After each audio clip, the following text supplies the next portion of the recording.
Hey guys, Jeremy at Speedwerx. Today we are talking about a couple of our new intake options for the Polaris Boost models.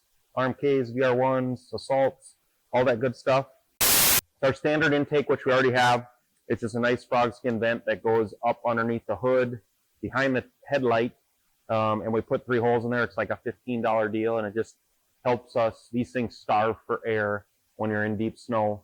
Or when it gets real hot under the hood and whatnot. Those things are always starving for air, and anything you can do to help with that helps immensely. So we got this little frog skin vent. It's like 15 bucks. You drill a couple holes in your air box. That's the first part. Second part, this is a new piece. This is our Dash 2 high flow intake.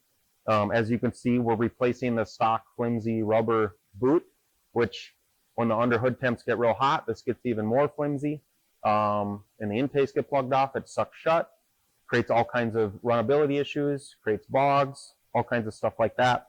We're replacing it with hard aluminum tubing and silicone couplers. So this would go in place of that. And then it also has a secondary draw place where we take one of the stock vents out, we replace it with our stainless steel mesh and our vent, which has the same pattern as all the other hood vents and whatnot. And this goes and lays over this like this.